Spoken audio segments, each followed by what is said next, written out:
மரியே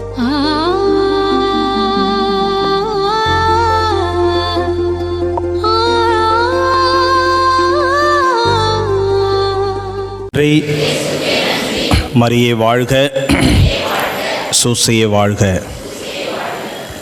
எல்லாம் மோர் நல்லா குடிச்சிங்களா? குடிச்சிங்களா? இல்லை சில பேர்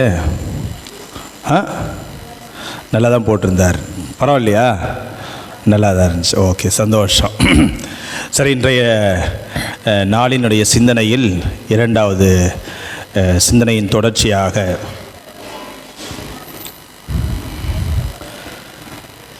தவக்காலத்திலே இறைவன் சொல்லுகின்ற படிப்பினைகள் கொஞ்சம் கொஞ்சமாக நம்முடைய மனதிற்கு தேவையானதை நாம் உள்வாங்கிறதுக்கான ஒரு நேரம்தான் இந்த நேரம். என்ன அப்படிப்பட்ட நேரம்? தவக்காலம் நமக்கு தாழ்ச்சியோடு வாழச் சொல்லுகிற காலம். தவக்காலம் நம்மை தாழ்ச்சியோடு வாழச் சொல்லுகிற காலம். இறைவன் எப்படிப்பட்ட தாழ்ச்சியை இறைவன் ஏற்றுக்கொள்ள விரும்புகிறார்? ஆபிரகாம் இல்லையா? ஆபிரகாம் யாரு? விசுவாசத்தின் தந்தை. வெரி குட், நல்லா சொன்னீங்க. ஆபிரகாம் விசுவாசத்தின் தந்தை, முதுபெரும் தந்தை, மிகப்பெரியவர் இல்லையா? ஆபிரகாம் தலைமுறைகளுக்கெல்லாம் ஒரு மிகப்பெரிய ஒரு தந்தையாக இன்றும் கருதப்படுகிறார் ஆபிரகாம் இல்லையா? ஆபிரகாம் பெரிய ஒரு பணக்காரர் தான். அவர் ஒரு சாதாரண ஆள் இல்லை. ஒரு ஜமீன்தார் மாதிரி நல்ல ஒரு எல்லாம் எவ்வளோ நிலங்கள், உடைமைகள், கால்நடைகள் எவ்வளோ வச்சிருந்தார் அவர். அப்படிப்பட்ட ஒரு நல்ல மனிதர் தான் ஆபிரகாம் இல்லையா? அந்த ஆபிரகாம் எப்படி? தொடக்க நூல் 18ஆம் அதிகாரம் 27வது இறைவசனம் படிங்க. தொடக்க நூல் 18:27. தொடக்க நூல் 18:27 படி. அப்பொழுது ஆபிரகாம் மறுமொழியாக யாருக்கு? அந்த ஆண்டவருடைய தூதர்கள் வராங்க. அவருக்கு மறுமொழியாக சொல்றார். சொல்லுங்க. தூசியும் சாம்பலுமான நான். போதும். என்னடா இது தூசியும் சாம்பலுமான நான்? எவ்வளோ பெரிய மனுஷன் இல்லை ஆபிரகாம்? மிகப்பெரிய மனிதர், அவ்வளோ பெரிய பணக்காரர், அவ்வளோ சொத்துக்கு உரிமையுடையவர். அவரை நம்பி அவ்வளோ பேர் இருக்கிறாங்க. அவன் சொந்தக்காரங்க, அங்காளி பங்காளி எல்லாருமே பெரிய ஒரு குடும்பம் தான். அப்போ அந்த ஆபிரகாம் என்ன சொல்றார்? ஆபிரகாம் நோக்கி, அவங்களுடைய வீட்டை நோக்கி வந்தவங்க தான் யாரு? அந்த கடவுளுடைய தூதர்கள். எங்க போறாங்க? சோதோம் குமாராவுக்கு போறாங்க. ஆண்டவருடைய தூதர்கள் எதுக்கு போறாங்க? சோதோம் குமாராவுக்கு என்னத்துக்கு போறாங்க? போய் சாப்பிட்டு வரதுக்கா? சோதோம் குமாரா பாவத்தினால் அதிகம் சிக்குண்டு தவிக்கிற ஒரு நாடாக, அந்த ஊராக அப்படி கிடக்குது. அப்ப கடவுளுடைய அழிவு சொல்றதுக்கு போறாங்க. கடவுள் உங்களுக்கு அழிவு சொல்றாருங்கய்யா, அதுக்கு தான் வந்திருக்கிறோம், கொஞ்சம் மனம் திரும்புங்க. சோதோம் குமாராவுக்கு போறாங்க. அப்ப அந்த ஆண்டவருடைய தூதர்கள் போகிற பொழுதுதான் ஆபிரகாமுடைய வீட்டுக்கு வந்து போறாங்க வழியா. அப்ப நடந்த உரையாடல் தான் இந்த உரையாடல். என்ன இவ்வளோ தூரம் வந்திருக்கிறீங்க? உங்களாண்ட கேட்கக்கூடாது தான், ஆனாலும் நான் கேட்குறேன், கொஞ்சம் கஷ்டத்தோடு தான் கேட்குறேன். என்ன விஷயமா இவ்வளோ தூரம் வந்திருக்கிறீங்க? என்ன இவ்வளோ தூரம் போகிறீங்க தூதர்களே, சொல்லுங்க. அப்போது அதை கேட்கும்போது ஆபிரகாம் எந்த நிலையில் கேட்குறார்? தன்னை எந்த அளவுக்கு எப்படி கடவுளுடைய தூதருக்கு முன்னாடி நம்மளை அறிமுகப்படுத்தினார் பாருங்க. என்னதான் அவ்வளோ பெரிய ஊருக்கே பெரிய தலைவராக இருந்தாலும், பெரிய மனுஷனாக இருந்தாலும், ஆபிரகாம் என்ன சொல்றாரு? ஆண்டவரே, தூசியும் சாம்பலுமான நான். தன்னை எந்த அளவுக்கு தாழ்த்திக்கிறார் பாருங்க. சாம்பல், விபூதி புதன் முதல் நாளிலே நமக்கு கொடுக்கப்படுகிற அந்த அடையாளம் சாம்பல். சாம்பல் எதன் அடையாளம்? தாழ்ச்சியின் அடையாளம். மண்ணு நம்ம போய் பூசிக்குமா? சாம்பலை யாருன்னா பூசிக்குவாங்களா எடுத்து? நம்மளுக்கு சிலுவை போடுறதால அது நம்மளுக்கு ஒரு அழகாக தெரியுது, ஒரு அடையாளமாக தெரியுது. இல்லை விபூதி புதன் எல்லாரும் சாம்பலையும் மண்ணையும் பூசின்னு வாங்க பூசிக்கின்னு சொன்னாங்கன்னா எப்படி இருக்கும்? என்னடா இது முட்டாள்தனமாக இல்லையா? இதை போய் சொல்கிறாங்க. ஆனால் திருச்சபை நம்மளுக்கு ஒரு ஆன்மீக அடையாளம் அழகாக சொல்லுது. ஒன்றே ஒன்று, மண் மண்ணு போல இருக்கிற அந்த சாம்பல், மண்ணிலிருந்து வருகிற அந்த பொருட்களில் அந்த சாம்பலை எடுத்து தடவி சொல்றாங்க, நீ மண்ணாயிருக்கிறாய், மண்ணுக்கே திரும்புவாய், மனம் திரும்பு, நற்செய்தியை நம்பு. அந்த சாம்பல் தாழ்ச்சியின் அடையாளம். அதனால தான் தவக்காலம் யாருக்கான இது? தாழ்ச்சியோடு இருப்பவர்களுக்கான காலம், தாழ்ச்சியோடு தங்களை ஏற்றுக்கொள்வர்களுக்கான காலம். அதுதான் தொடக்க நூலில் ஆபிரகாம் அந்த ஆண்டவரின் தூதர்களுக்கு முன்னாடி ஆண்டவரே, நான் உங்களுக்கு முன்னாடி நான் என்னையே தாழ்ச்சியோடு ஒப்பு கொடுத்து இந்த கேள்வி கேட்குறேன், உங்களுக்கு முன்னாடி கேட்கக்கூடாது தான், நான் என்ன தான் பெரிய ஆளாக இருந்தாலும் ஆண்டவரே உங்களுக்கு முன்னாடி நான் ரொம்ப சின்னவன், தாழ்ச்சியோடு இருக்கிறவன், தூசி நான், சாம்பல் நான் அப்படின்னு ஆபிரகாம் சொல்கிறார். மோயிசன் திருத்தூதர் பணி 7ஆம் அதிகாரம் 22வது இறைவசனம் படிங்க. திருத்தூதர் பணி 7ஆம் அதிகாரம் 22வது இறைவசனம் படிங்க. மோயிசன் எப்படிப்பட்டவர் படிங்க. எகிப்தியனை கொன்றது போல். ஓகே, அடுத்து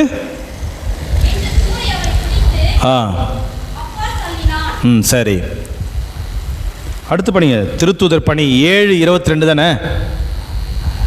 7ஆம் அதிகாரம் திருத்தூதர் பணி 7:22 படிங்க. அது படிங்க. மோயிசன் எகிப்து நாட்டின் கலைகள் அனைத்தையும் கற்று தேர்ந்து சொல்லிலும் செயலிலும் வல்லவராய் திகழ்ந்தார். Praise the lord, praise the lord. மோயிசன் எப்படிப்பட்டவர்? மோயிசன் அரண்மனையில் தொடக்க காலத்தில் வாழ்ந்தவர். குழந்தை பருவத்தில் அவங்க அம்மா போட்டுடுறாங்க ஆற்றுல. அதுவாக பார்த்து அரண்மனையினுடைய ஆற்று பக்கமாக போகுது. ராஜாவினுடைய மனைவி பார்க்குறாங்க, என்னன்னா குழந்தை தொட்டியில் வருது, சரி நம்மளுக்கு தான் குழந்தை இல்லையே, குழந்தை எடுத்து வளர்க்கலான்னு பார்க்குறாங்க. அப்படி அரண்மனையில் வளர்ந்தவர் தான் யார்? மோயிசன். அந்த மோயிசனுக்கு அந்த அரண்மனையில் வளர்ந்ததால், அந்த வாய்ப்பு கிடைச்சதால அவருக்கு அடிச்சிச்சு ஒரு யோகம். என்னென்னலாம் கற்றுக்க முடியுமோ அறிவு சார்ந்த விதத்தில், ஞானம் சார்ந்த விதத்தில், கலைகள் சார்ந்த விதத்தில் எல்லாத்தையும் கற்றுக்கிறார் மோயிசன், எல்லாத்தையும் கற்றுக்கிறார் மோயிசன்.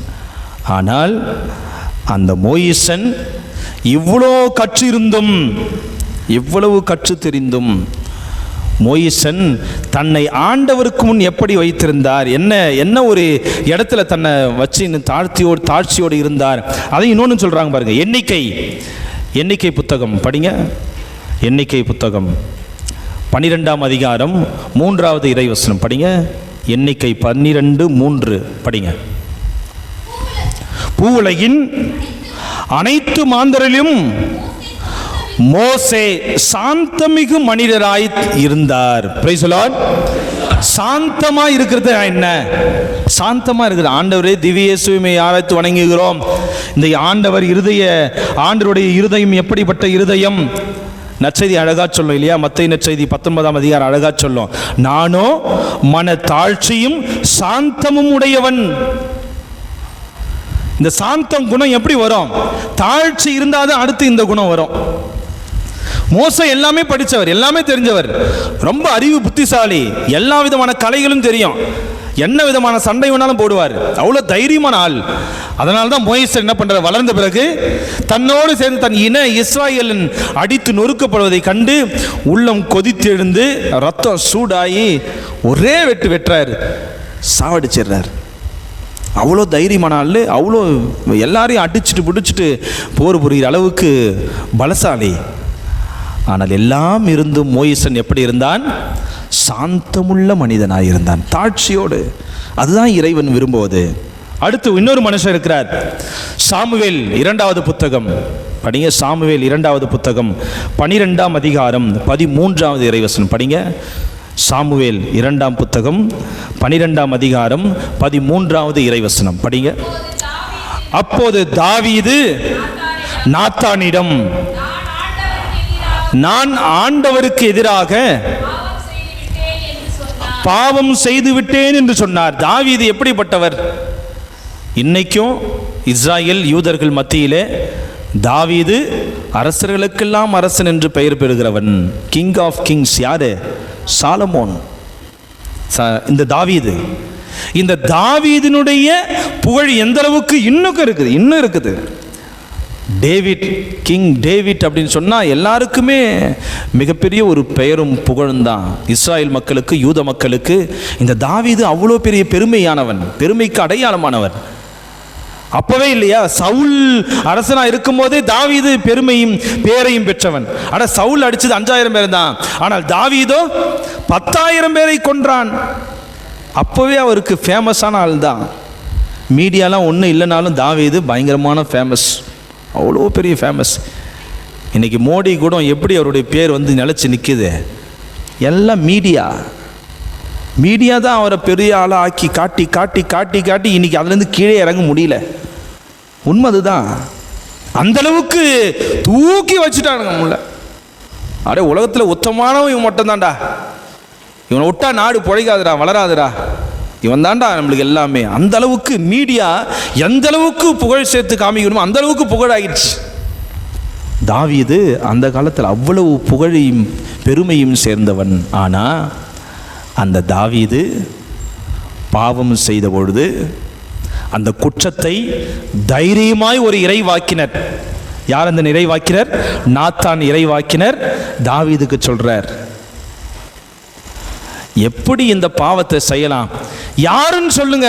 இறைவாக்கினரே நாத்தான் வந்து மறைமுகமா தாவீதுக்கு அவன் செஞ்ச தப்பை வந்து சொல்லி காட்டுறார். யாருன்னு சொல்லுங்க, அவனை என்னுடைய ஆட்சியில் அவனை இங்கே நான் சாவடிச்சிடுறேன் அவனை. அப்போ நாத்தான் சொல்ற, அந்த பாவம் செஞ்ச வேற யாருமே இல்லை, நீதான்யா.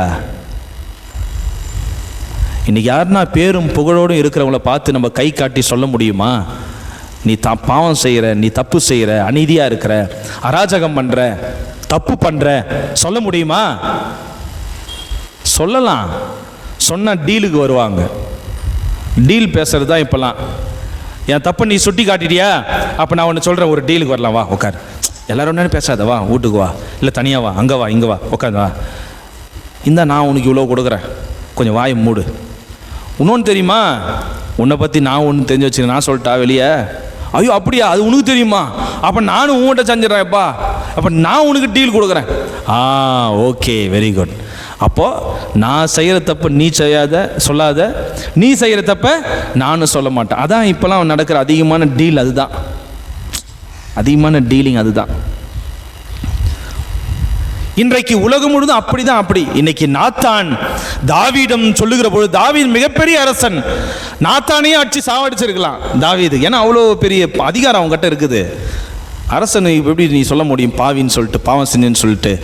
ஆனால் அவ்வளவு உயரத்தில் அரச பதவியில் இருந்த தாவீது நாத்தானிடம் அந்த சொல்லி முடித்த உடனே, அட பாவி, நான் செஞ்ச பாவத்தை சுட்டி காட்டுகிறார் கடவுள் இந்த இறைவாக்கின வழியா. உடனே சொல்றான், என்ன சொல்றார்? தொடர்ந்து படிங்க.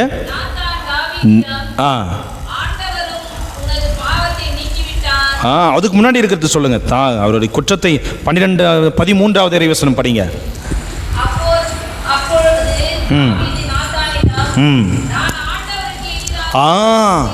நாத்தானிடம் தாவீது சொன்ன உடனே என்ன சொல்றார்?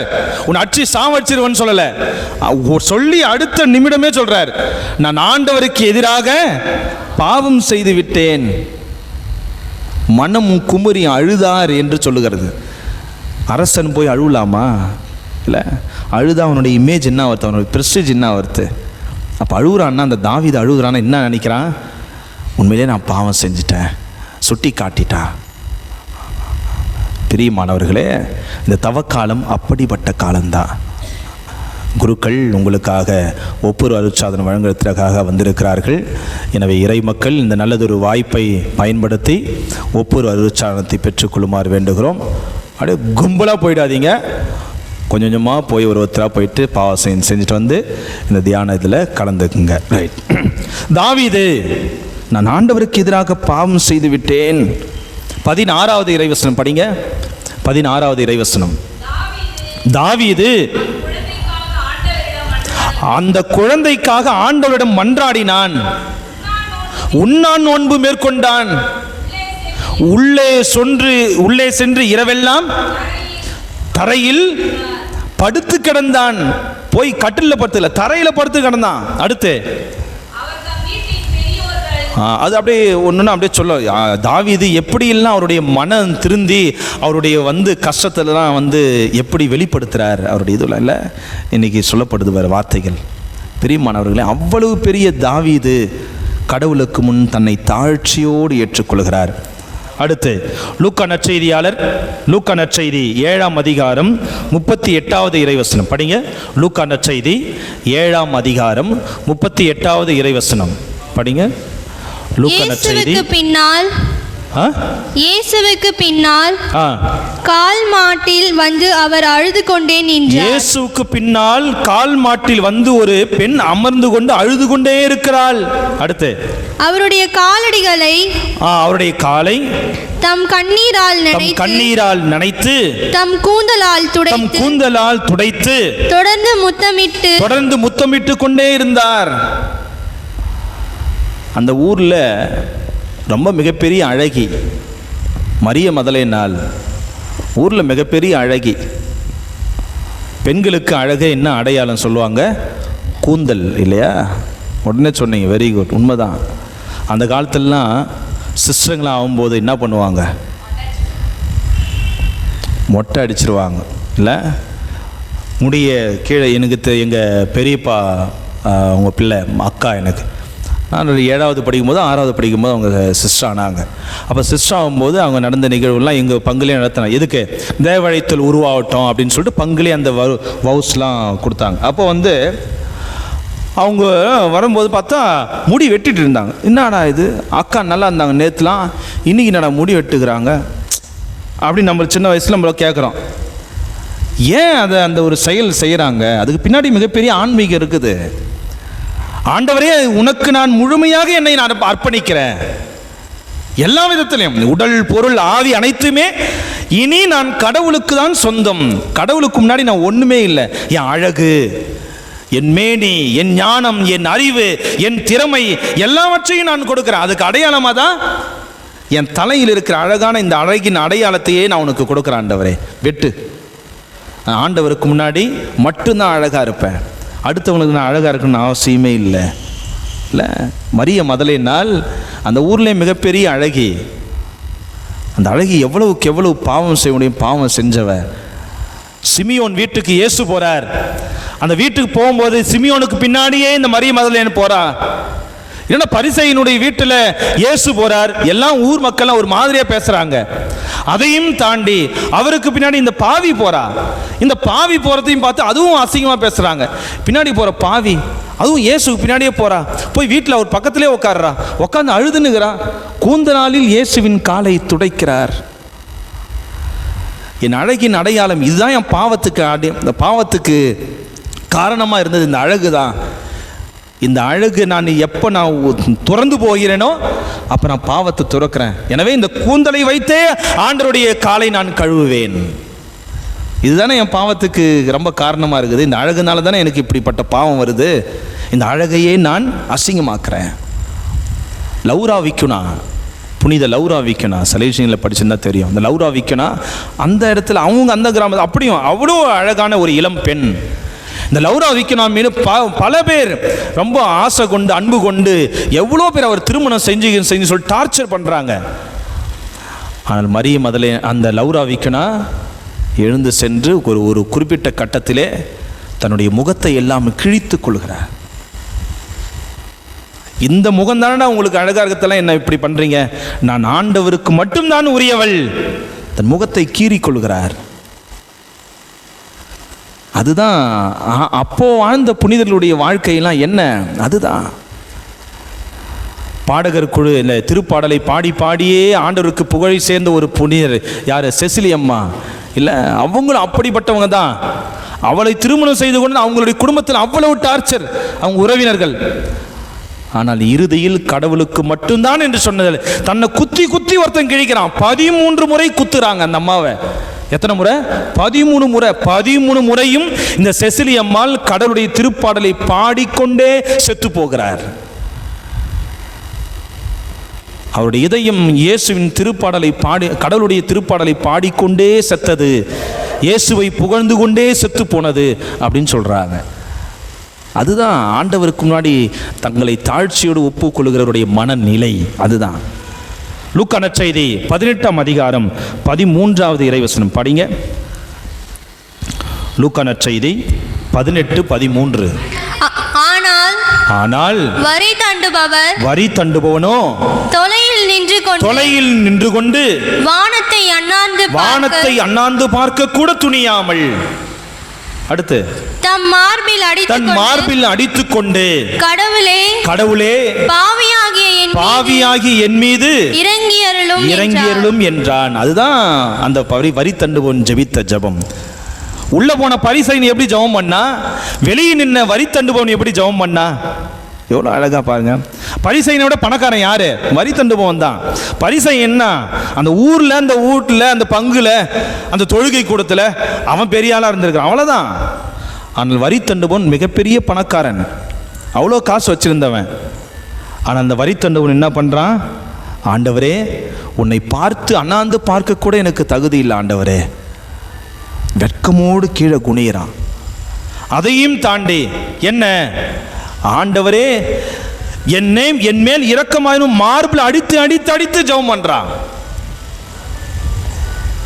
ஆண்டவருக்கு முன் யார் ஒருவர் தங்களை தாழ்த்தி கொள்கிறார்களோ அவர்கள்தான் ஆண்டவரிடம் பாவத்தினுடைய மன்னிப்பை பெற்றுக் கொள்கிறார்கள்.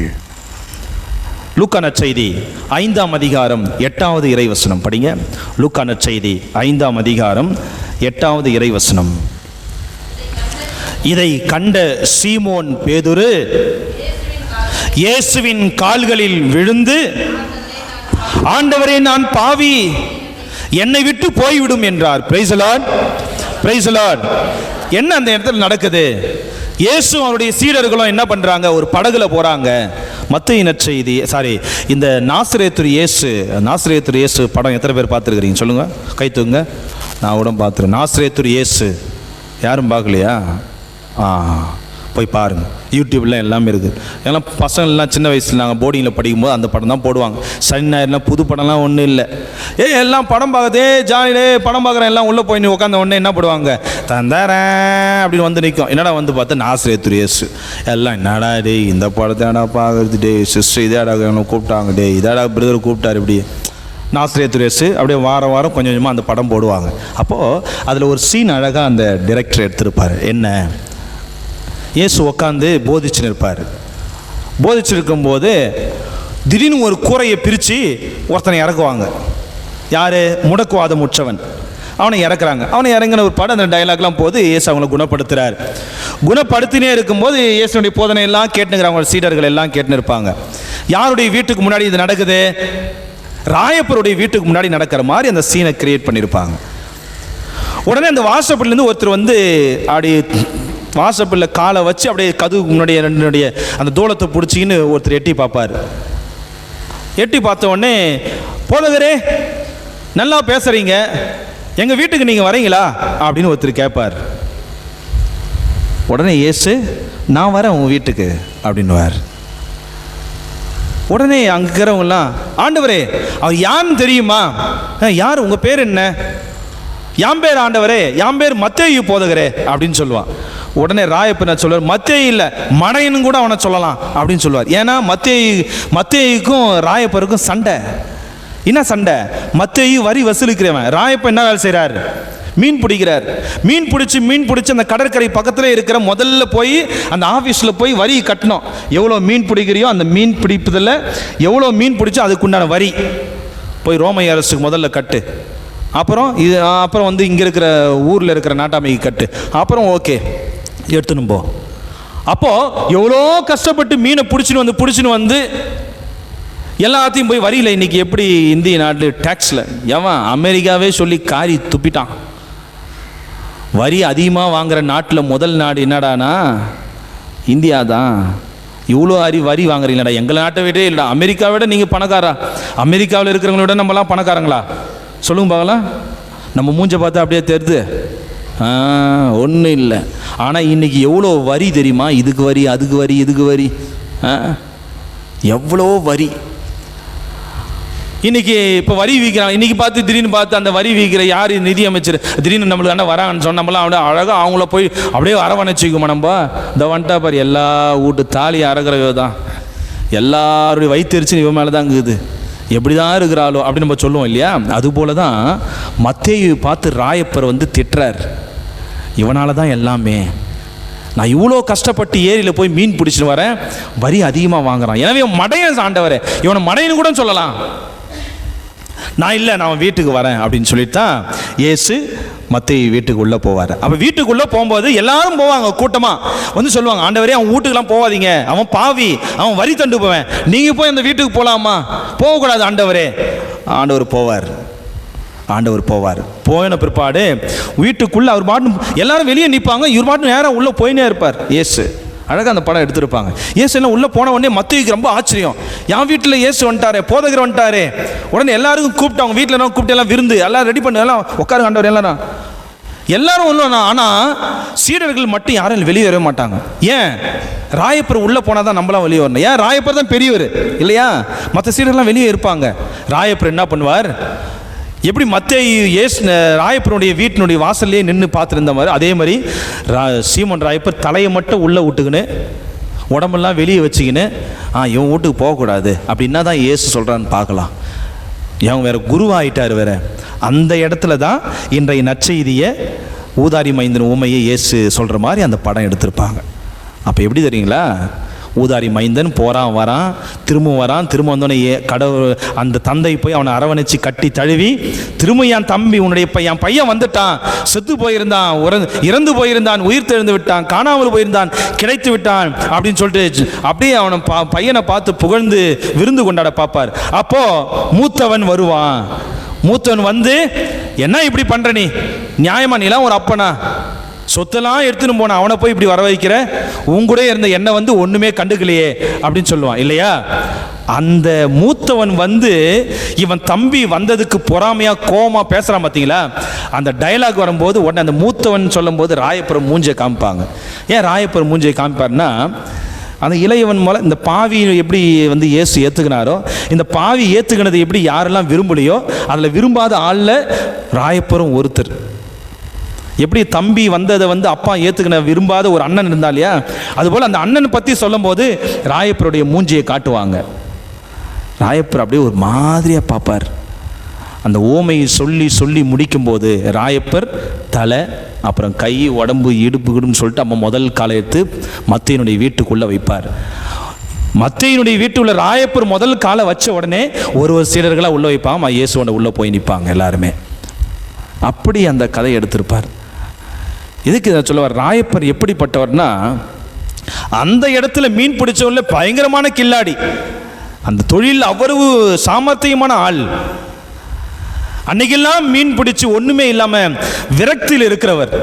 அந்த விரக்தியில் இருக்கிறவர் என்ன சொல்கிறார், இந்த நிகழ்வுலாம் நடந்த பிற்பாடு, யாருது இந்த படகு, ஆண்டவர் எந்தது ஆண்டவரே, சீமோன் ராயப்பர் சொல்கிறார், சரி வாங்க கடலுக்கு போய் மீன் பிடிக்கலாம். என்னது மீன் பிடிக்கலாமா, அடப்போயா, நைட்டு ஃபுல்லாக இந்த ஏரியில் சுற்றி இந்த கடலில் போய் மீனே கிடைக்காம விரக்தியில் வந்து உக்காந்துருக்கிறேன். பத்தாவதுக்கு அவனுக்கு வேறு நான் வரியை கட்டணும், இந்த நியாயமில் போய் திரும்பவும் போக சொல்கிறீங்களே கடலை, என்னை விட பெரிய ஆளா, என்னை விட பெரிய புத்திசாலியை நீங்கள், இந்த தொழிலில் ரொம்ப ரொம்ப நேர்த்தியானவங்களா, இந்த ஒரு தொழில் ரகசியம் தெரியுமா, இந்த ஏரியில் இந்த கடலில் எந்த இடத்துல மீன் வலை போட்டால் மீன் பிடின்னு எனக்கு தெரியும்.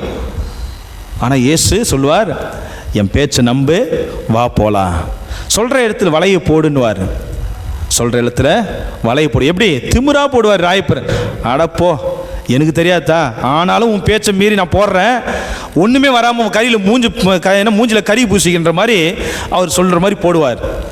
போட்டால் வலையை இழுக்க மீன் கொள்ளலை, அவ்வளோ மீன்.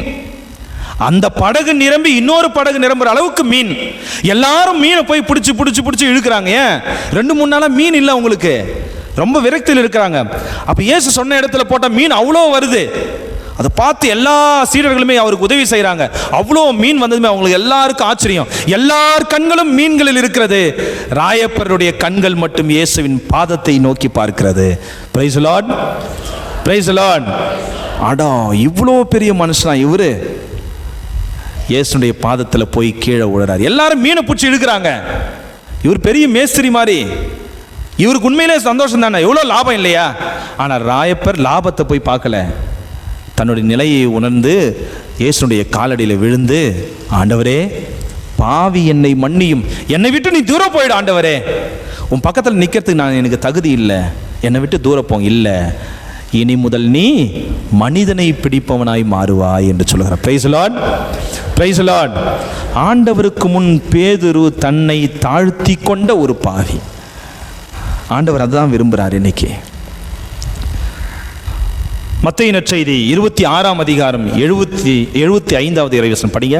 மத்தேயு 26, மத்தேயு 26 75வது இறைவசனம் படிங்க.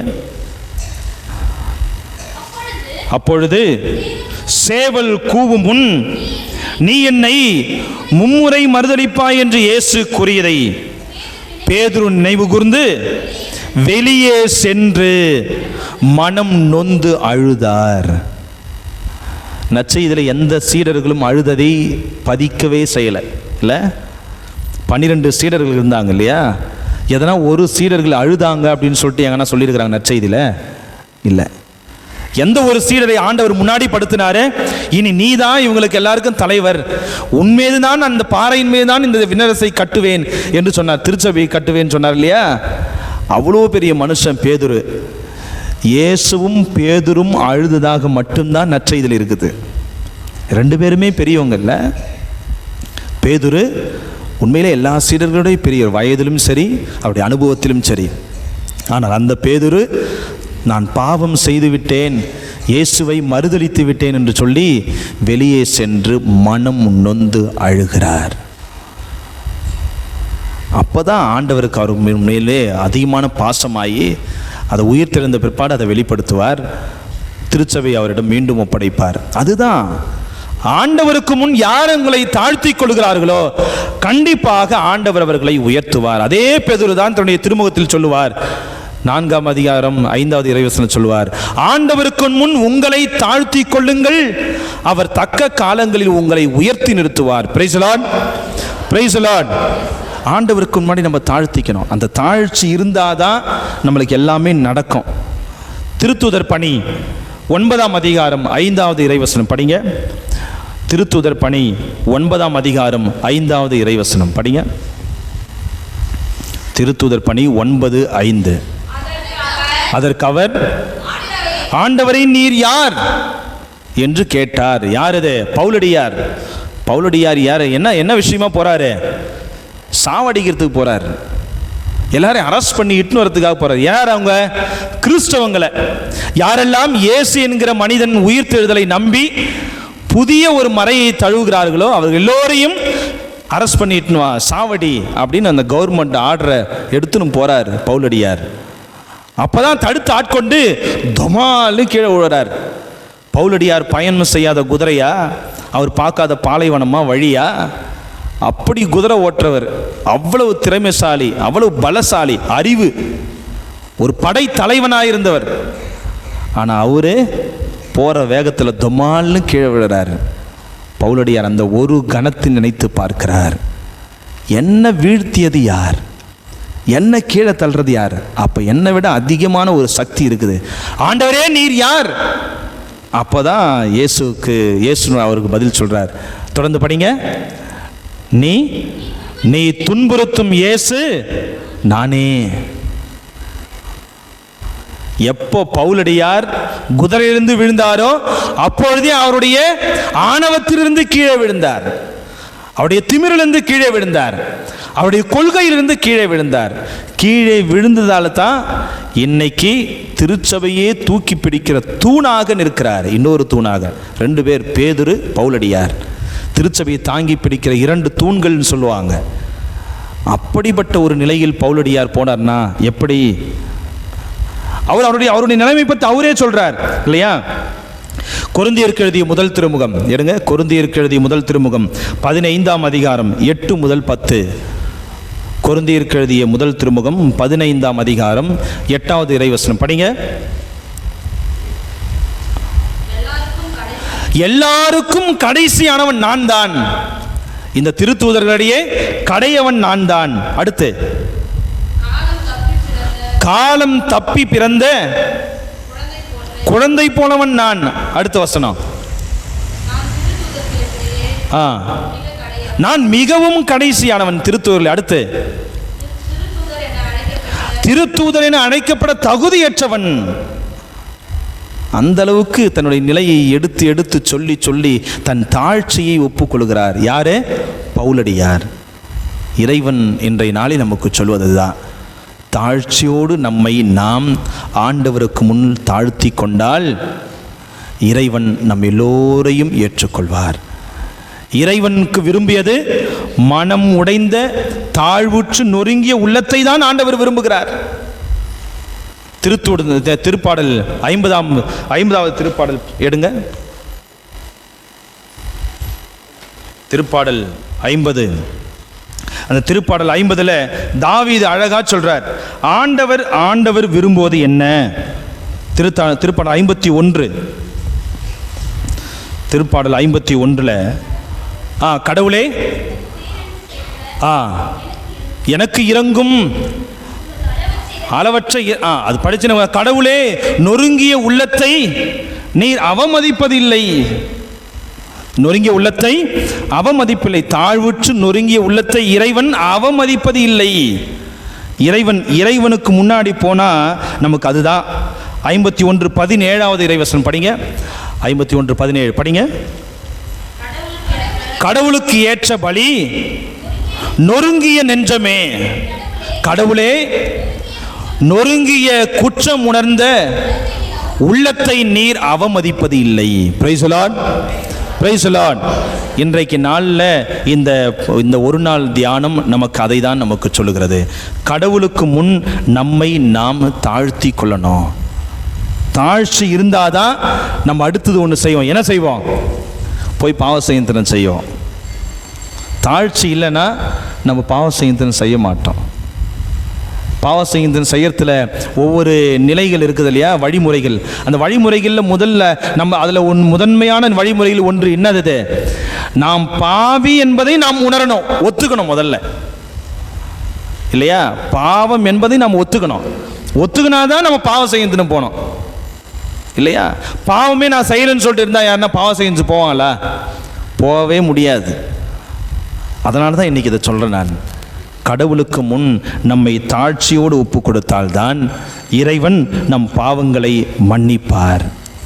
கடவுளுக்கு முன் நம்மை தாழ்ச்சியாக ஒப்புக்கொள்கிற பொழுது இறைவன் என்ன சொல்கிறார்? இறைவன் என்ன சொல்றார்? என தாழ்ச்சியோடு ஆண்டவரை தேடி வந்தால் என்ன பண்ணுவார்? யோவான் நற்செய்தி 6ஆம் அதிகாரம் 37வது இறைவசனம் படிங்க. யோவான் 6:37 படிங்க. யோவான் 6:37.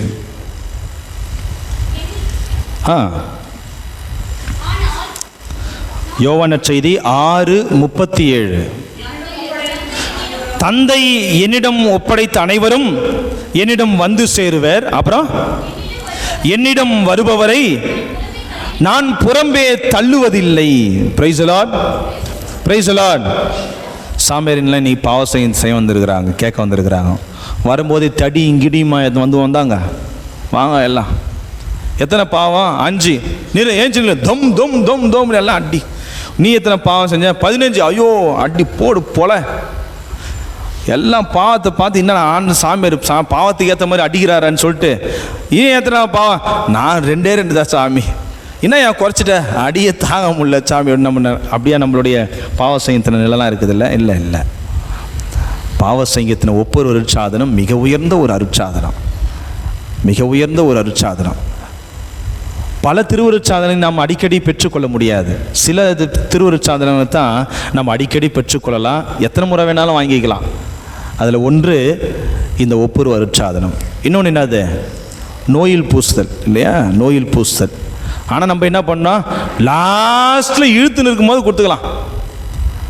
அது அது அது வந்து மரண பூசுதல் இல்லை, நோயில் பூசுதல். நோயில் இருக்கிற யாருக்குன்னாலும் பூசலாம். சரிங்களா? சாமி அவஸ்தை கொடுக்கணும், சாமி ரொம்ப அவஸ்தைப்படுறாரு, அதுக்கு ஒரு நம்ம பேரே அப்படி கொடுத்துட்டோம். இல்லை, அப்படி இல்லை. நோயில் பூசுதல், நோயில் இருக்கிற பொழுது ஆண்டவர் நம்மை பூசி நம்மை குணப்படுத்துகிறார், எண்ணெய் பூசி. அதுபோல தான் எப்படி அந்த அருட்சாதனத்தை அடிக்கடி நம்ம வாங்கலாமோ அதுபோல் ஒவ்வொரு அருட்சாதனத்தை நம்ம எவ்வளவு முறை வேணாலும் பெற்றுக்கொள்ளலாம். ஆண்டவர் அதுக்காக தான் இன்றைக்கி சொல்கிறார், என்னிடம் வருபவரை நான் புறம்பே தள்ளுவதில்லை. நீ போயிடு வெளியே. நம்ம கூட வீட்டில் வேறு எதனா நம்ம மனுஷனாக இருந்தால் நம்ம கோவத்தில் சொல்லுவோம். அந்த ஒரு வார்த்தை சொல்லிட்டு எப்படி எந்த மூஞ்சி எத்தனை என் வீட்டுக்கிட்ட வர்ற அப்படின்னு நம்ம கேட்போம். இல்லை, எப்படி வந்துடான் நானும் பார்க்குறேன். வந்தால் மட்டும் விட்டுருமா நம்ம வீட்டில்? என் வீட்டுக்கு மாசப்படி மெச்சிப்பார், காலை வெட்டிட்டு பண்ணுவோம். ஆனால் கடவுள் அப்படி இல்லை. கடவுள் அப்படி இல்லை. தந்தை என்னிடம் ஒப்படைத்த ஒவ்வொருவரும் என்னை தேடி வருகிற பொழுது அவர்களை நான் புறம்பே தள்ளுவதில்லை. மாறாக என்ன பண்றார்? திருப்பாடல் 51:17 இப்பதான் நம்ம படித்தோம். கடவுள் நொறுங்கிய உள்ளத்தை ஏற்றுக்கொள்கிறார். அடுத்து லூக்கா நற்செய்தி 15ஆம் அதிகாரம் 20வது இறைவசனம் படிங்க. லூக்கா நற்செய்தி 15:20 இன்றைய நற்செய்தி. அது லூக்கா நற்செய்தி. உடனே அவன் புறப்பட்டு, யார் அந்த பையன்? யார் அந்த பையன்? எங்கே புறப்பட்டு போகிறான்? யார் அந்த பையன்? யார் அந்த பையன்? பாவத்தில் இருந்த பையன் தானே, சொத்து பிரிச்சுன்னு போனவன் இல்லையா? அந்த சொத்தை பிரிச்சுன்னு போன ரெண்டாவது பையன், பாவத்தில் இருந்தவன், பன்றியோடு வாழ்ந்தவன், எவ்வளோ நிலைக்கு போக முடியும் அவ்வளோ நிலைமைக்கு போனவன். அவனை பார்த்தா அப்படி அந்த ஒரு நிலக்கீழார் பெரிய பண்ண வீட்டுக்கார் பையன்மன்னு சொல்ல மாட்டாங்க. அவன் நிலைமை அவ்வளோ மோசமாயிடுச்சு. உடனே அவன் அறிவு தெளிந்தவனாய் உடனே புறப்பட்டு போய் என்ன பண்ணுவேன் அப்படின்றது அழகா சொல்றான். சொல்லுங்க, படிங்க. தன் தந்தையிடம் மீண்டு வந்தான். தொலையில் வந்து கொண்டிருக்கிற பொழுதே அவன் தந்தை அவரை கண்டு 1, பரிவு கொண்டு 2, ஓடிப்போய் 3, கட்டி தழுவி 4, முத்தமிட்டு 5. அதெல்லாம் ஒன்று கொஞ்சம் இன்னும் அடுத்து ஒன்று இது முதல்ல அவனுக்கு செய்கிறார். 5 வகையான செயல்கள் செய்கிறார். ஆனால் அதை விட அதிகமாக செய்கிறார். என்ன? அவன் தூரத்தில் தொலைவில் இருக்கும் பொழுதே அவனை கண்டு. அப்படின்னா எப்படி? வீட்டுக்குள்ளே உட்காந்து பார்த்துருக்க முடியுமா? வீட்டுக்குள்ளே இருந்து பார்த்துருக்க முடியுமா? அந்த பையனை பார்த்துருக்க முடியும். ஒன்று, அந்த வீட்டை விட்டு அவர் வெளியே வந்திருக்கணும். வீட்டை விட்டு வெளியே வந்தாலும் அவனை பார்க்க முடியாது. எப்படி பார்க்க முடியும்? இங்கேருந்து பஸ் ஸ்டாண்டில் இருக்கிறோம் பார்க்க முடியுங்களா? நீங்கள் என்ன பண்ணுவீங்க? பஸ் ஸ்டாண்டில் இருக்கிற பார்க்கணும்னா ஒன்று இந்த கோயில் மேலே ஏறணும் இல்லையா? இங்கே இருந்து பெரிய என்ன ஹைட் இருந்து பார்த்தா உடனே அந்த பஸ் ஸ்டாண்ட் தெரியணும். இல்லை இங்கேருந்து வெளியே அந்த ரோட்டுக்கு போகணும் இல்லையா? அதுபோல் அந்த தந்தை அவன் வீட்டிலிருந்து வெளியே வருகிறார். வெளியே வந்து வீட்டின் மேலே போகிறார். உயரத்திலிருந்து தூரத்திலிருந்து பார்க்கும்போது தான் தெரியுது. தூரத்தில் இருக்கிற எங்கேருந்து பார்த்தா தெரியும்? உயரத்திலிருந்து பார்த்தா தான் தூரத்தில் இருக்கிறவன் தெரியும் இல்லையா? தெரிய மாட்டேன், இல்லை தெரியாது இல்லையா? அதனால் அந்த தந்தை பாருங்க, அவர் எவ்வளோ உழைப்பு எடுக்கிறார் பாருங்க. வீட்டை விட்டு வெளியேற முதல்ல நினைக்கிறார், என் பையன் வருவானா. அவன் வர நாள் எப்படி அந்த மனுஷனுக்கு தெரியும்? அப்போ எத்தனை முறை ஏறி போய் பார்த்துருப்பார், எத்தனை முறை ஏறி பார்த்து ஏமாந்துருப்பார். இன்னைக்கு வருவானா நாளைக்கு வருவானான்னு சொல்லிட்டு அந்த மனுஷன் அவ்வளவு செஞ்சிருக்கிறார். ஏறி போய் பார்த்து தொலையில் இருக்கும்போது அவனை கண்டு ஓடி போய் அவன் வீட்டுக்கு வரதுக்கு முன்னாடி இவர் ஓடிடுறார். தெருவுக்கு ஓடி போய் அவனை கட்டி தழுவி முத்தமிட்டு அவனை ஏற்றுக்கொள்கிறார். ஏற்றுக்கொண்டதோடு மட்டுமல்லாமல் என்ன பண்றார்? வாங்கடா, எல்லாம் வீட்டில் வேலை செய்யறலாம் வாங்க, இவனுக்கு முதல் தரமான ஆடை உடுத்துங்க. பார்க்கறதுக்கு எப்படி இருக்கிறான் பாரு, என் புள்ள மாதிரியாகிறான். பன்றியோடு சேர்ந்து அவன் பாவம் நிலைமை எவ்வளோ மோசமாகி போய் எப்படி கிடக்கிறான் பாருங்க. எப்படி போனவன் எப்படி வந்து நிற்கிறான். சரி பரவாயில்ல, எல்லாத்தையும் தூக்கி போடு. அவனுக்கு முதல் தரமான ஆடையை வந்து உடுத்துங்கள். அவன் காலுக்கு காலணியை அணிவியுங்கள், கைக்கு மோதிரத்தை போடுங்கள். அதோட விடல, விருந்து கொண்டாடலாம் வாங்கடா எல்லாம். என்ன பண்றார்? கொழுத்த கன்றை அடிக்கிறார். ஆடு கூட அடிக்கல, மாடு அடிக்கிறார். மாட்டுக்கறி, மாட்டு பிரியாணி, சரியான எல்லாம் வாங்கி சாப்பிடு, நான் போடா. எவ்வளோ விருந்தின் உச்சத்தில் பாருங்க. கடவுள் திருந்தி மகனை பார்த்து மகிழ்ச்சியின் உச்சத்தில் போய் பீஃப் பிரியாணி எவ்வளோ அழகாக எல்லாருக்கும் செஞ்சு போடுறாரு பாருங்க. அவருடைய சந்தோஷம் அப்படிப்பட்ட சந்தோஷம். ஆனால் இறைவன் எதிர்பார்ப்பது நாம் திரும்பி வந்தால்தான் இதெல்லாம் நடக்கும். நாம் திருந்தாமல் இருந்தால் நடக்கவே நடக்காது. திருப்பாடல் 103 8வது இறைவசனம் படிங்க. திருப்பாடல் 103:8 படிங்க. திருப்பாடல் 103:8. ஆண்டவர் இரக்கமும் அருளும் கொண்டவர். அடுத்து நீடிய பொறுமையும் பேரன்பும் கொண்டவர். அடுத்த வசனம் படிங்க. அவர் எப்போதும் கடிந்து கொள்பவர் அல்ல. அடுத்து என்றென்றும் சினம் கொள்பவரும் அல்ல. அடுத்த வசனம் 10வது இறைவசனம் படிங்க. அவர் நம் பாவங்களுக்கு ஏற்ப நம்மை நடத்துவது இல்லை.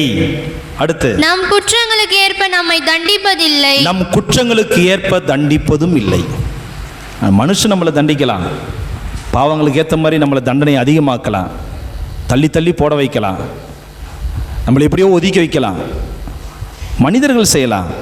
ஆனால் கடவுள் எப்படிப்பட்டவர் பாருங்க. நம் குற்றங்களுக்கு ஏற்ப ஆண்டவர் நம்மை நடத்துவதே இல்லை, நம் பாவங்களுக்கு ஏற்ப நம்மை தண்டிப்பதே இல்லை. இறைவன் அப்படிப்பட்டவர் அல்ல. இறைவன் நம்முடைய பாவங்களை சொல்ல சொல்ல சொல்ல சொல்ல அது எப்படி போவோம்? ஜான் மரிய வியானி இல்லையா, ஜான் மரிய வியானி என்ற பாவசங்கத்தினை கேட்கறதுக்கு ஒருத்தர் வரார். பாவசங்கத்தினை கேட்க வரும்போது பாவத்தை சொல்கிறார். ஆனால் ஜான் மரிய வியானி என்ன சொல்கிறார்? இல்லை, நீங்கள் ஒழுங்காக பாவசங்கத்தினை பண்ணலை அப்படின்றார். இல்லை சாமி, நாங்கள் நல்லா தான் சொல்கிறோம், உண்மையாக தான் சொல்கிறோம் சாமி. இல்லை, போங்க திரும்ப வந்து பாவசங்கத்தினை செய்யுங்க அப்படின்றார். இன்னும் திரும்ப வந்து பாவசங்கன் செய்கிறார். திரும்பவும் போகிறார். போயிட்டு திரும்ப வந்து பாவசெய்யன் செய்கிறார். அப்போ திரும்ப ஜான் மரிய வியானி சொல்கிறாரு, இல்லை நீங்கள் ஒழுங்காக பாவசெய்யத்தினை செய்யலை, போய் திரும்ப வாங்க. என்னடா இந்த சாமியை திரும்ப திரும்ப அதே சொல்கிறாரு, என்ன அப்படி பார்த்துட்டாரு, என்னதில் நான் சொன்ன பாவத்தில் கண்டுபிடிச்சிட்டாரு, என்ன பாவசெய்யத்தினை செய்யலைன்றாரு. அப்போது திரும்பவும் போய் அந்த மனுஷன் ஜெபம் பண்ணுறான். ஆண்டவரே, என்ன இந்த ஃபாதர் என்னை திரும்பி திரும்பி வந்து ஒழுங்காக பாவசெய்யத்தில் உண்மையாக பாவசெய்யத்தினை செய்யலைன்னு சொல்கிறாரு, முழுமையாக செய்யலைன்னு சொல்கிறாரு, என்ன வெளிப்படுத்த ஆண்டவரே. திரும்பவும் போகிறார், திரும்பவும் பாவசெய்யன் செய்கிறார். அப்போ ஜான் மரிய வியானி என்ன சொல்கிறாரு? இல்லைப்பா, நீ ஒழுங்காக செய்யலைப்பா. எப்படி தான் சாமி நான் செய்யறது? இல்லை, நீ போயிட்டு உன் பாவத்தெல்லாம் எழுதி எடுத்துன்னு வா அப்படின்ற. அவனும் எழுதுறான், பேப்பர் நீட்டாக போயினே இருக்குது. கடவுள் சொல்கிறாரு, இதெல்லாம் மறைச்சிருக்கிற, எழுதுறா போ பேப்பர் போயினே இருக்குது. திரும்ப பாவம் செய்து அந்த பேப்பரோடு வராப்பில் பாவசெய்யத்தினை பண்ணுறாரு. ஒரு பாவமாக படிக்கிறார். படிக்க படிக்க படிக்க படிக்க இன்னொரு அதிசயம் நடக்குது. படிக்க படிக்க அவர் எழுதிய பாவங்கள், அவர் சொல்லிய பாவங்கள் எல்லாம் அந்த பேப்பர்லேருந்து அழியுது. எல்லாத்தையும் சொல்லி முடிச்ச பிறகு அந்த பேப்பர் வெண்மையாக இருக்குது, வெள்ளையாக இருக்குது. Price the lord, praise the Lord. உண்மை அதுதான். ஆண்டவர் முன் நம் பாவங்களை நாம் அறிக்கையிட்டால் அவர் வெண்பனி போல எல்லாவற்றையும் மறைக்கிறார், மறந்து போகிறார், நம்மை மன்னித்து ஏற்றுக்கொள்கிறார்.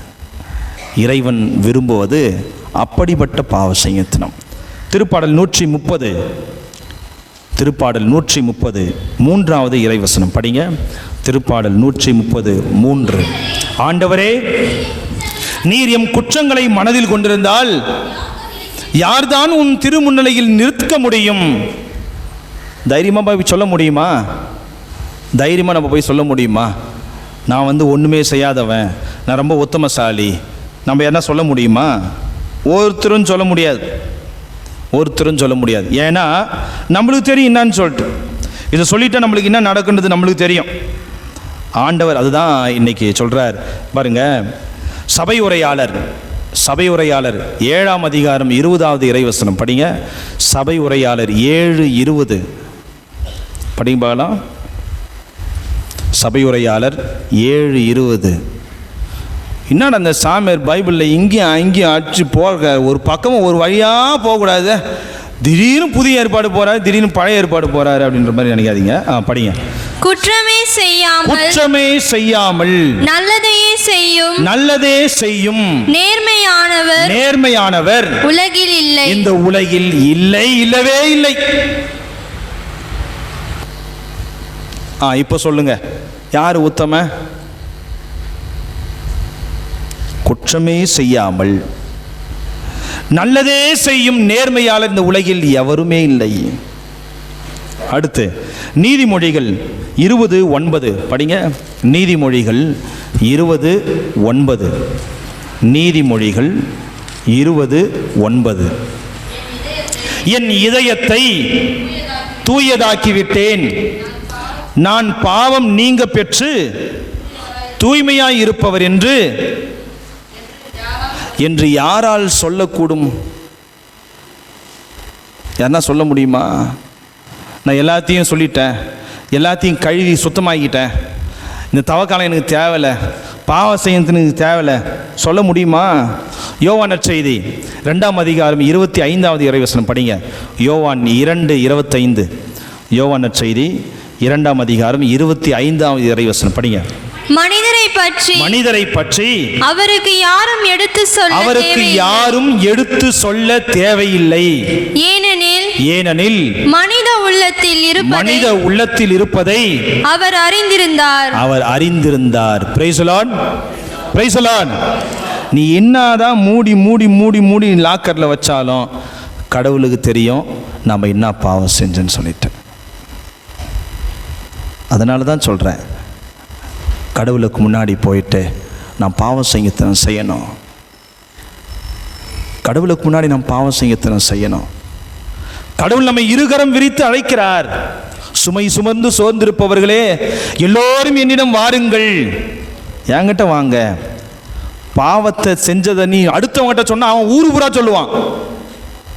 நீ செஞ்ச பாவத்தை, நீ விழுந்த பலவீனத்தை இன்னொருத்தராண்ட போய் சொல்லி பாருங்க. சில பேர் நம்மளுக்கு ஆறுதல் சொல்லுவாங்க, சில பேர் நல்ல வழியை காட்டுவான். ஆனால் பல பேர் என்ன பண்ணுவான்? ஊரு பூரா சொல்லுவான். ஒரு ஊர்லேயும் ஒரு ஊடு கொளுத்தி இருப்பான். அவன் பேரே ஊடு கொளுத்தி தான். அவங்ககிட்ட சொன்னால் போதும், எல்லாம் போய் சேர்ந்துடும். எல்லாம் ஒரு தீப்பொறி போதும் ஊட்ட கொளுத்துறதுக்கு. இல்லை, ஒரு தீப்பொறி போதும் ஊட்ட கொளுத்துறதுக்கு. ஆண்டவர் அப்படி சொல்ல, சாமியாருங்கெல்லாம் ஊடு கொளுத்தியா? நாங்கள் கொளுத்துன்னு நினச்சிருந்தா எவ்வளோ ஊட்ட கொளுத்திருக்க முடியும் தெரியுமா? பாவ செய்யும் போது எவ்வளோ பேர் பாவங்கள்னு சொல்கிறாங்க. உண்மையிலே அது நாங்கள் படிக்கும்போது கூட சொல்லுவாங்க, சேக்ரமெண்ட், சீல் ஆஃப் சேக்ரமெண்ட்னு சொல்லுவாங்க. படிக்கும்போது இந்த பாவ செய்யத்தினை பற்றி கிளாஸ் எடுக்கும்போது சொல்லுவாங்க, பாவ செய்யத்தனத்தில் ஒருத்தர் வந்து சொல்கிறத யாரும் சொல்லக்கூடாது, சொல்கிறது தப்பு, அது மாதிரி தப்பாயிடும், அதெல்லாம் சொல்லக்கூடாது. ஆனால் பாரு, கடவுள் ஒருத்தர் சொன்ன பாவத்தை திரும்பி உன் மனசில் வராத மாதிரி ஆக்கிடுவார் பாரு. அது உண்மைதான். ஒரு 5 வருஷத்துக்கு முன்னாடி எனக்கு பாங்கிட்ட பாவம் செய்யணும் திரும்பி வந்தா, அன்னைக்கு இவங்க பாவத்தை இது சொன்னாங்கல்ல, உண்மையில நான் சொல்கிறேன், அது கடவுளுடைய ஆசீர்வாதம் தான். சாமியார்களுக்கு அப்படிப்பட்ட மறதி கடவுள் கொடுக்குறார், வரத்தை கொடுக்குறார். என்ன சொல்கிற பாவத்தை மறந்து போகிற கடவுள் சொல்கிற மாதிரி இல்லை. நம்ம அதுக்கு எதிர்பாதமா குருக்கள்லாம் சொல்கிற பாவத்துக்கு ஏற்ற மாதிரி மனுஷங்களை ஒருவத்தையும் நடத்தி இருந்தாங்கன்னா எங்கே போய் நிற்கும்? உலகம் தாங்குமா? இல்லை திரும்பி வந்து பாவ சங்கத்தில் செய்வாங்களா? இன்றைக்கும் பாவ சங்கத்து மேலே இவ்வளவு விசுவாசம், நம்பிக்கை கத்தோலிக்க திருச்சபையில் இருக்குமா? இருக்காது. கடவுள் கொடுத்த மிகப்பெரிய வரம் இது. ஏன்? அதனால தான் அதனுடைய பேர் அடையாளம். அதனால தான் அது பேர் அருட்சாதனம். கடவுளுடைய அருள் அந்த சாதனத்தின் வழியாக, கடவுள் குருக்களின் வழியாக வரத்தால தான் அதன் பேர் அது அருட்சாதனம், இல்லையா? இல்லைன்னா அது சும்மா தானே.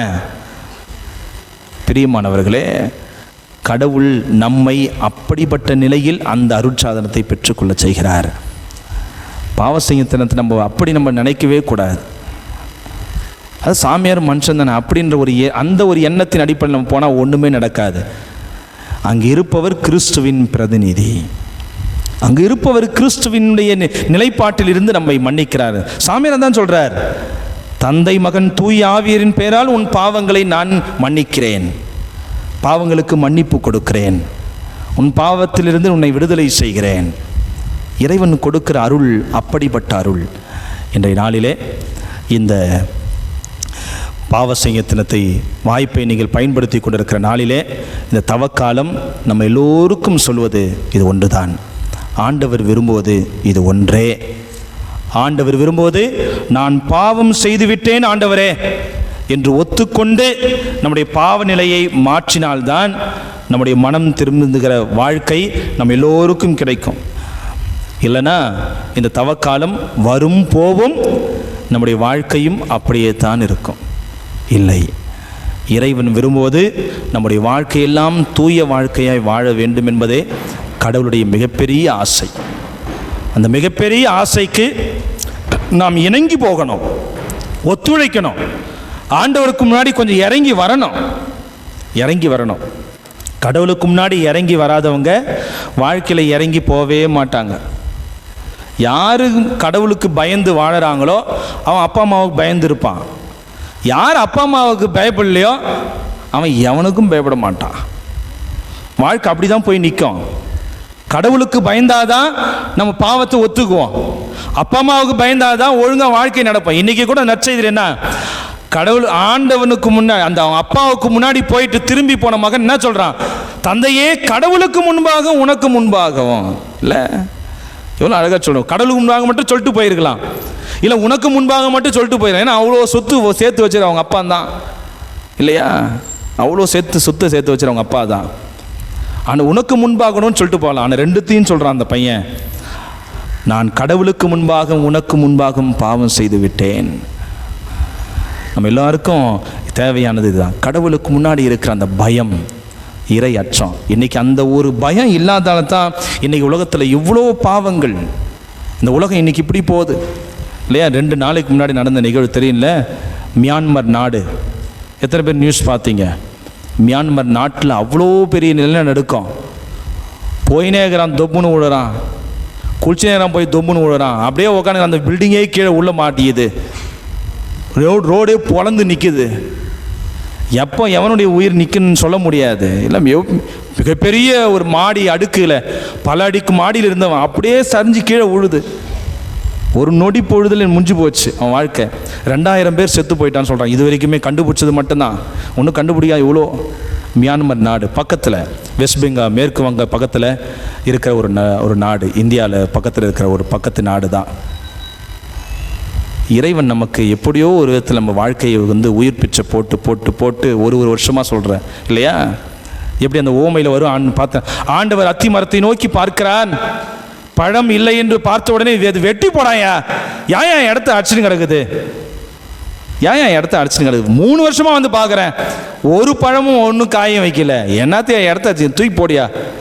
தோட்டக்காரர் சொல்கிற, ஆண்டவரே, போதகரே, நிலக்கிழாரே, பெரிய மேஸ்திரியே, எஜமானே, இல்லை இந்த ஒரு வருஷம் கொடுங்க, நானே சுற்றி எரு போடுறேன், கொத்தி எரு போடுறேன், என்ன பண்ண முடியும் அதெல்லாம் பண்ணுறேன், எப்படியாவது அந்த மரத்துக்கு காயும் கனியும் வர வச்சு பார்க்குறேன். ஆனால் இவ்வளோ செஞ்சோம் அது காய் வைக்கலன்னா நீ நான் சொல்கிறது, நானே வெட்டுறேன் ஆண்டவரே, நானே வெட்டிடுறேன் எஜமா அப்படின்னு சொல்கிறார்.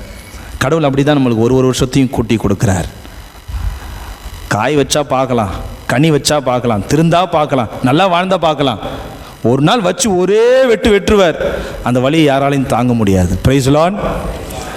இறைவன் அந்த நிலத்தில் நம்மளை யாரையும் விடக்கூடாது.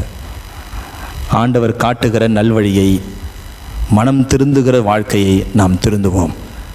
ஒருவேளை மனிதர்கள் மன்னிக்காமல் போகலாம், ஆனால் கடவுள் ஒருபோதுமே நம்முடைய பாவங்களை மன்னிக்காமல் விடமாட்டார். என கடவுள் அப்படிப்பட்டவர். அது அழகா திருப்பாடல் அழகா இன்னொன்று சொல்லும். ஆண்டவர், திருப்பாடல் 32 படிங்க, திருப்பாடல் 32:1, திருப்பாடல் 32:1 படிங்க, திருப்பாடல் 32:1.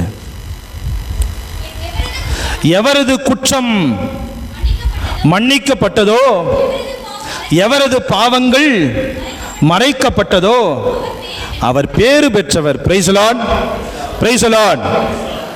நம்ம நினைக்கலாம், என்னடா இவ்வளோ பாவம் செஞ்சுனா ஆனால் கடவுள் இவனை வாழ வச்சிட்டாரு. அதுதான் கடவுளுடைய திருவுளம். கடவுள் அவனை பாவத்தை மன்னிச்சிட்டாரு. அதுதான். நாம் மன்னிக்காமல் இருக்கலாம், நீ மன்னிக்கலாம், அதுக்கு என்ன பண்ண முடியும்? கடவுள் மன்னிச்சிட்டாரு, நீ மன்னிக்கலாம், என்ன பண்ண முடியும்? கடவுள் யாருடைய பாவங்களை மன்னிக்கிறாரோ, யாருடைய பாவங்களை அவர் மறுத்தாரோ, மறைத்து விட்டாரோ, அவர் எல்லாரும் பேறு பெற்றவர்கள். அடுத்த வசனம் படிங்க. ஆண்டவர் எந்த மனிதரின் தீச்செயலை எண்ணவில்லையோ, எவரது மனதில் வஞ்சகம் இல்லையோ அவர் பேறு பெற்றவர். 2 பேருக்குமே சொல்றார். பாவம் செஞ்சோம் மனம் திரும்பி வாழ்ந்தாலும் மன்னிப்பு, அவன் மனம் திரும்பி வாழறத பாட்டு எரியறவனுக்கும் மன்னிப்பு. அவன் மனசில் வஞ்சகம் இல்லைனா, ஆண்டவர் பரவாயில்ல ஆண்டவரே, அவன் தப்பு பண்ணியிருந்தான், அவனை நீங்கள் மன்னிச்சு ஏற்றுக்கினீங்க, உன்னை போதும் ஆண்டவர், நல்லா வாழட்டும் ஆண்டவர் அப்படின்னு வஞ்சகம் இல்லாமல் இருந்த ஒரு நன்றையும் கடவுள் மன்னிக்கிறார் தான். ஆனால் வஞ்சகத்தோடு இருந்தால் அவனுக்கு மன்னிப்பு இல்லை தான். தன்னிடம் கடன்பட்டவரை மன்னிக்கிறான் எஜமான், அவன் போய் வெளியே போய் அவனிடமிருந்து அதிகமாக கடன்பட்டவனை நான் மன்னிக்க மாட்டேன், எழுதி கொடுன்றான். அப்போ என்ன சொல்றாரு கடவுளே, அட பாவி, உனக்கு காட்டி இரக்கத்தை கொஞ்சமாவது அவனுக்கு காட்டியிருந்தா நீ அவனை மன்னிச்சிருக்கலாம் இல்லையா? நீயே என்கிட்ட உழுந்து கிழுந்து மன்னிப்பு வாங்கினவன், நீ வெளியே போயிட்டு பந்தாவா காமிச்சிக்கிறிய. கடவுள் நமக்கே ஒரு காலத்தில் பிச்சை போட்டவர் தானே. அந்த இரக்கம் மன்னிப்பு இருந்ததால் தான் இன்றைக்கி இந்த நிலைமையில் இருக்கிறோம். அப்போ இந்த இரக்கத்தையும் மன்னிப்பையும் நாடி வரவங்களுக்கு நாமளும் கொடுக்கணும் இல்லையா? ஏன் அதை கொடுக்க மாட்டோம்? ஏன் அதை கொடுக்க மாட்டோம்? நம்ம தேடி வரவங்கள, நம்மளுக்கு தயவு பண்ணுறவங்கள, மனம் திருந்துறவங்கள, தண்டனையில் கிடக்கிறவங்கள நம்ம ஏன் மன்னிக்க மாட்டோம்? அப்படி இல்லை. திருப்பாடல் 32:5 படிங்க. என் பாவத்தை உம்மிடம் அறிக்கையிட்டேன், என் தீச்செயலை நான் மறைத்ததே இல்லை. ஆண்டவரிடம் என் குற்றங்களை ஒப்புக்கொள்வேன் என்று சொன்னேன், நீரும் என் நெறிக்கேட்டையும் பாவத்தையும் போக்கினீர். எவ்வளோ அழகாக சொல்கிறார் பாருங்க. அறிக்கையிட்ட பாவங்கள் எல்லாற்றையும் கடவுள் மன்னிக்கிறார்னா எப்படி மன்னிக்கிறார்? இப்படி தான் மன்னிக்கிறார். பாவத்தையும் செஞ்சுட்டு வந்தால் எப்படி கடவுள் மன்னிக்கிறார்? இப்படி தான் மன்னிக்கிறார். 3வது இறைவசனம் படிங்க. என் பாவத்தை அறிக்கையிடாதவரை நாள் முழுவதும் நான் கதறி அழுதால் என் எலும்புகள் கழன்று போயின.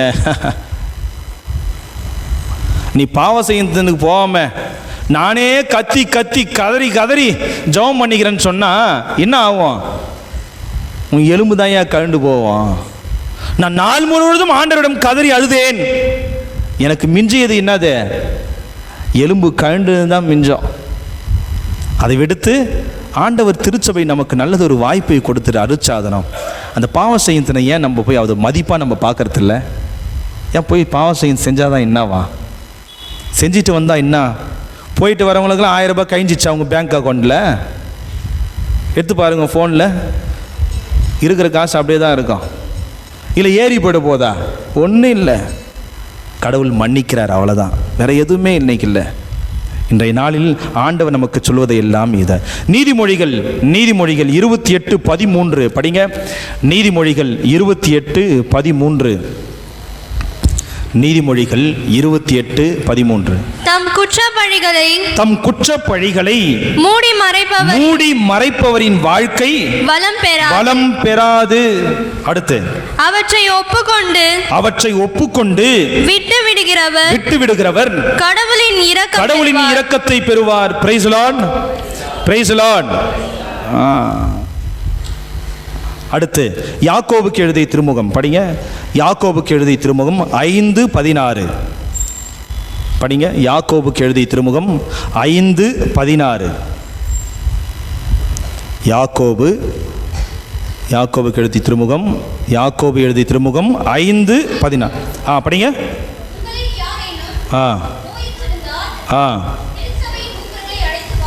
ஓகே. அடுத்து,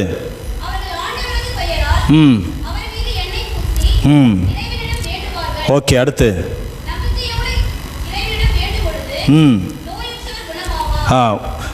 ஒருவருக்கொருவர் பாவங்களை அறிக்கையிட்டு பாவ அறிக்கை செய்து கொள்ளுங்கள். ஒருவர் மற்றவருக்காய் இறைவனிடம் வேண்டுங்கள், அப்பொழுது குணம் அடைவீர்கள். யாக்கோபு அழகா சொல்றார் பாருங்க. ஒருவருக்கொருவர் பாவங்களை அறிக்கையிட்டு பாவ அறிக்கை செய்து கொள்ளுங்கள், ஒருவருக்காக இறைவனிடம் வேண்டுங்கள், அப்பொழுது எல்லாரும் குணம் அடைவீர்கள். அடுத்து கடைசியா ஒரு இறைவசனம்.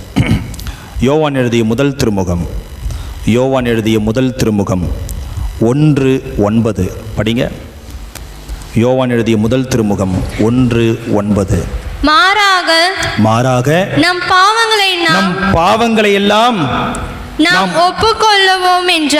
ஒப்புக்கொள்வோம் என்றால் கடவுள் நம் பாவங்களை மன்னித்து குற்றம் அனைத்திலும் இருந்தும் நம்மை தூய்மைப்படுத்துவார். Praise the lord. Praise the lord. இயேசுவுக்கே புகழ், இயேசுவுக்கே நன்றி. மரியே வாழ்க, மரியே வாழ்க, சூசையே வாழ்க. சூசையே வாழ்க. நம்ம இங்கே இப்படியே உக்காந்துக்கிறது எப்படி தெரியுமா? சில டைமு ஏரி வெளில எப்படியோ போயிட்டு அப்படியே உக்காந்துட்டு அப்படியே வரமோ. சிரிக்கிறீங்க சில பேர் இல்லை? அப்போ நிறைய பேர் உக்காந்துட்டு வரீங்கன்னு நினைக்கிறேன். எப்படி போய் உக்காந்துட்டு அப்படியே வரமோ, ஓடை சுத்தமாகாது, பள்ளம் வராது, தண்ணி வராது, ஒன்றும் வராது. ஆனால் காசு மட்டும் வந்துடணும். இந்த தியானத்துக்கு வந்துட்டு அப்படியே உக்காந்துட்டு போனோம்னா அப்படியே தான் இருக்கும் வாழ்க்கை. அப்படியே தான் இருக்கும் வாழ்க்கை. சாமி நல்லா சொல்கிறார், ஹீன்னு இழிச்சுன்னு சிரிச்சுக்கினே சந்தோஷமாக இருந்துட்டுனே அப்படியே போனால் ஒன்றும் நடக்காது. இந்த மனதில் மாற்றத்தை கொண்டு வருவதற்கு தான் இந்த இறை வார்த்தைகள் எல்லாம். இந்த இறை வார்த்தைகள் ஏதாவது ஒன்று நம்முடைய மனதை குத்தி கிளறும், கொஞ்சம் ஆட்டி பார்க்கும், கொஞ்சம் சீண்டி, கொஞ்சம் பின்னாடி தொட்டி, இப்போ என்னை பாரு, போயிட்டு வா, போய் பாவ சேந்திரம் பண்ணு, நீ கொஞ்சம் மனம் திரும்பு, இந்த இடத்துல கொஞ்சம் விட்டுட்டு, மனதை கொஞ்சம் சீண்டி சொல்லும். அதையெல்லாம் தாண்டி நம்மெல்லாம் உட்காந்துருந்தோம்னா சொல்லுவாங்கல்ல, இதுக்கு மேலே உன்னை நவுத்த முடியாதுப்பா, இதுக்கு மேலே நவுத்த முடியாது. அதுபோல தான் கடவுள் நம்மளுக்கு எவ்வளோ வாய்ப்புகளை நமக்கு தரார். நாம் இந்த வாய்ப்பை பயன்படுத்தி கொண்டு, இந்த வாய்ப்பை பண்ணது என்பது அழகாக சொல்கிறார், நம் பாவங்களை ஒப்புக்கொள்வோம் என்றால் கடவுள் நம் பாவங்களை எல்லாம் மன்னித்து குற்றம் அனைத்திலும் இருந்தும் நம்மை தூய்மைப்படுத்துகிறார். ஏன் தூய்மைப்படுத்துகிறார்? நாம் எல்லோரும் தூயவர்களாய் வாழ்வதே கடவுளின் ஒரே திருவுளம். அது ஒன்று தான். ஆண்டவர் விரும்புகிற தூய வாழ்க்கையை நாம் எல்லோரும் வாழ்வதற்கு முயற்சி செய்வோம். அப்படிப்பட்ட நல்லதொரு நாளாய் இந்த நல்லதொரு தவக்கால தியான நாள் இருக்க தொடர்ந்து ஆண்டவரிடம் அருளை வேண்டி நிற்போம்.